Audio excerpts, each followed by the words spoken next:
SportsCenter, there are a host of QBs with their futures in doubt. Starting with Miami, after 6 seasons, the Dolphins and quarterback Tua Tagovailoa could be headed for a breakup. Cutting him could force Miami to take as much as a $99 million dead cap hit. A trade of Tua might lead to the team to eat some of that nearly $60 million guaranteed to him over the next 2 seasons. First-year Miami GM John Eric Sullivan spoke about it today at the Combine. Take a listen. It's new on SportsCenter. We're evaluating the entire roster, right? As it pertains to Tua, I know that question is coming, so I'll just get ahead of the curve. We've had conversations with Tua and his representation. Everything's on the table, including the potential of a trade. We don't know which way that's going to go. There's a lot of different factors at play, a lot of conversations being had. Let's bring in our NFL insider, Phil Yates. And Tua Tagovailoa's tenure with the Dolphins could possibly come to an end. A lot of money to eat up with that contract there. However, where's the best landing spot for Tua? I mean, I'll be honest with you. I'm having a hard time finding a spot for Tua as a starter in 2026 in the NFL. Obviously, he had a very disappointing season this past year. The appeal for a team would be that Tua is going to be free if he is released by the Dolphins because of all the guaranteed money.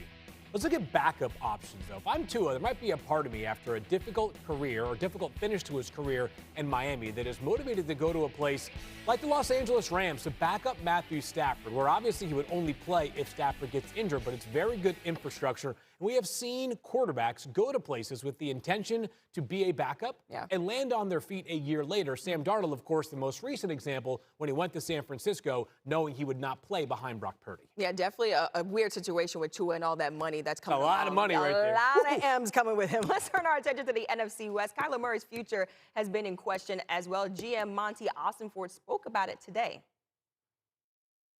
Yeah, I've always had a good dialogue with Kyler, and I'd say it wasn't up to what Kyler wanted. It wasn't up to what any of us wanted as a season as a whole. And so when you had the kind of year that we had, there's a lot of room for improvement. All options are on the table for us. Okay, we got Kyler, Jacoby, Keaton, all under contract. As it pertains to that position, as it pertains to every position on our team, we're going to look at every avenue to improve.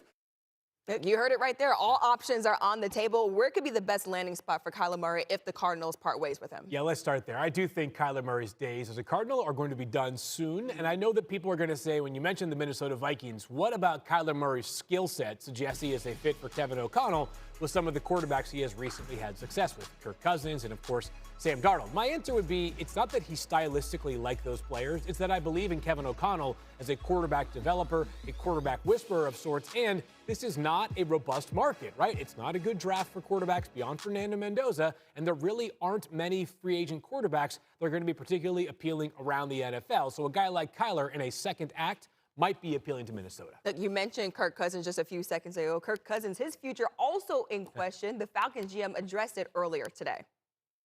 I did talk to Kirk and his representation, Mike McCartney, letting them know that we will release him on the first day of the league year. Just felt that that was out of respect for Kirk and Mike, his agent, and what he's done in his career. I owe that to him. We owe that to him to allow him some clarity going into free agency. All right, so we know Kirk Cousins, he will be released. So which team could benefit from the most from adding a vet like Cousins to their locker room? I actually thought that Kirk Cousins could stay in Atlanta on a restructured deal for one more season as they wait for Michael Penix Jr. to return. There aren't a lot of obvious options here for Kirk as well. The Cleveland Browns were a team that made sense in the past because of Kevin Stefanski's presence there, and I do wonder if Cleveland will continue to explore options on the quarterback market this offseason. I think they're more likely to kick the tires in the draft. They have a somewhat crowded room right now with Deshaun Watson and 2 players they drafted last year, and Shedeur Sanders and also Dylan Gabriel. But if Cleveland doesn't feel like one of those are their answers, then Kirk Cousins could perhaps be a fit to go back to Cleveland, where he has been linked to at the very least in the past. Look, I feel like there's been so many quarterbacks in Cleveland at this point. Maybe they just need to figure out what they have right now. That's probably true. Figure out what you have right now and then try to move forward with what you got. I think the theme, though, this offseason for people that are saying, like, my team's going to land there on quarterback, there aren't a lot of inspiring options this offseason on the market. A lot of moving pieces this offseason. I am Matt Berry. I mean this wholeheartedly. 1, I wish you were here. 2, I'm glad it was good enough to at least get into Bristol today? Because I know you guys have been dealing with a lot out there. So, again, live vicariously with me and through me for the next hour of SportsCenter. Look, I'm definitely living through you vicariously. I had to go through a lot of snow to get here. But, you know, while you're hanging out with celebrities and out there on the beach, the rest of us are really working, Matt. Like Steelers GM Omar Khan answering everyone's burning questions this afternoon. Will Aaron Rodgers be back in black and yellow come next season? His answer, it's new on SportsCenter.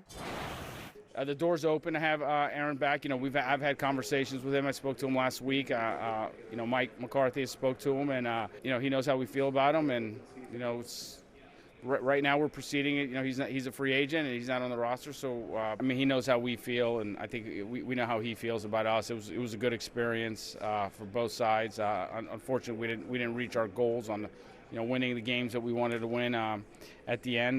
But you know, there's a mutual respect there. Let's bring in our NFL insider, Louis Riddick, just to break some of this stuff down and have some good football talk with him. Omar also said in that he doesn't believe the Aaron Rodgers stuff is going to drag out like we've seen in years past. So from an organizational perspective, Louis, what do you think is the best thing for them to do at quarterback? Between him and Mike McCarthy is one where they could still get another year out of him at a high level, just like they got last year with him, Mike Tomlin, and Arthur Smith, which I think they will be able to. I think obviously they need to continue to look at what Will Howard brings to the table at this point in his developmental process. And then obviously I think when you're talking about the draft, and I know you have Mason Rudolph and Skylar Thompson up there, but we're looking for a long-term solution at this position. And then I think Ty Simpson obviously is the guy who's right now in the wheelhouse for Pittsburgh, where they pick 21st in the first round potentially. Yeah, we'll talk with Mel Kiper about that coming up in just a bit, because it is a fascinating situation. You can only Band-Aid with a veteran quarterback for so long. And Adam Schefter said this morning on the radio that people aren't ruling out the possibility of Rodgers going to the Vikings and signing with them because they want to create a competitive environment for J.J. McCarthy. So is that something, Louis, that you might think fit not only for Rodgers, but from the Vikings' perspective?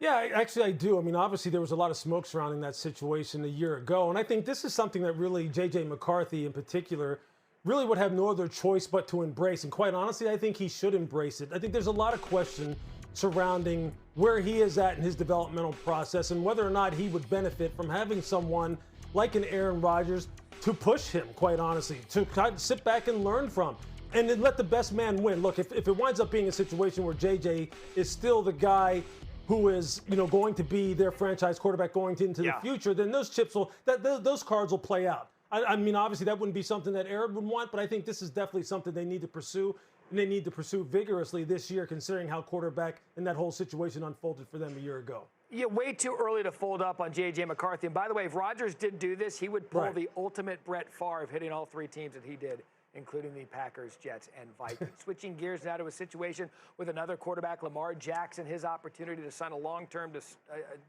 extension. Eric DeCosta, Ravens GM, spoke about that earlier today. It's new on SportsCenter.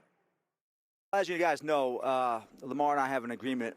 We handle business kind of in-house internally, as you all know. That worked well for us the last time, and we will continue to have that policy moving forward.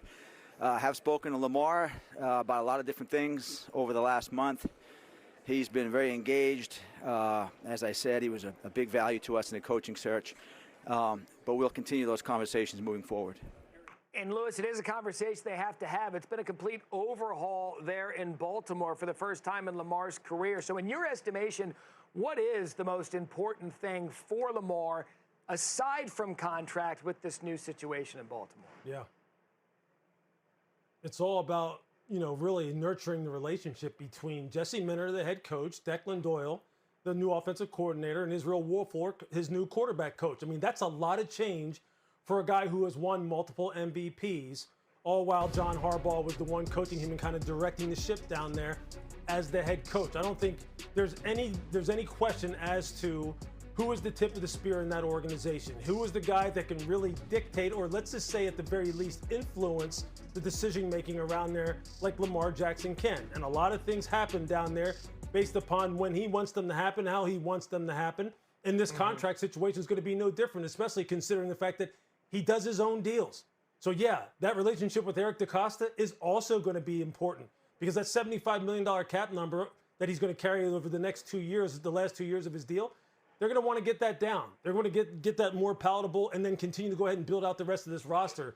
So it's all about relationships in Baltimore going forward.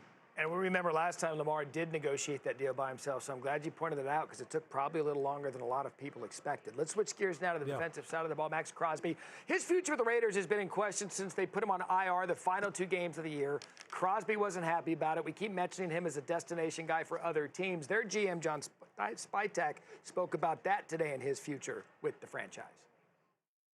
Max is an elite player, and I've been very upfront from the start when I got here that, you know, we're in the business of having really good players on the team, and we need a lot more of them. And, you know, it's hard to build a great team without elite players.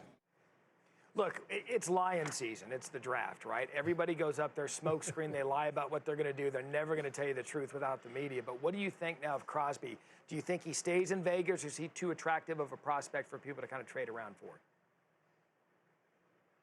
Look, first and foremost, let me say this. I've known John Spytek a long, long time. I was with him when we were both in Philadelphia. He's a good friend of mine, someone who I respect tremendously.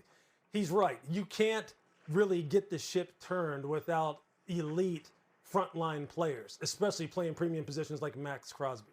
That being said, look, John knows where his team is at as far as his program build. He knows it's devoid of talent. He knows he needs draft assets, and he needs a bunch of them, especially on the defensive side of the football.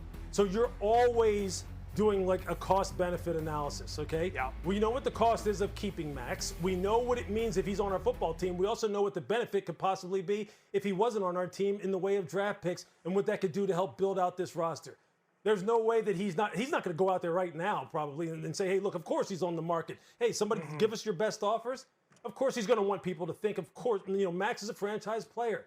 But this is something they have to entertain. They have nobody on the defensive side of the ball other than Max that is a game changer. And you aren't going to win in the AFC West, and you aren't going to win in the AFC at all overall if you don't have more than just one guy, and they need to get as many as possible. And sometimes it's identifying the fact that you absolutely need a reset with your franchise that gets the thing going. And we'll see. We saw with Dallas last year, Micah Parsons, a different situation that they didn't need to reset, but they got rid of a frontline player to see if they could acquire some draft picks for it. Louis Riddick, awesome.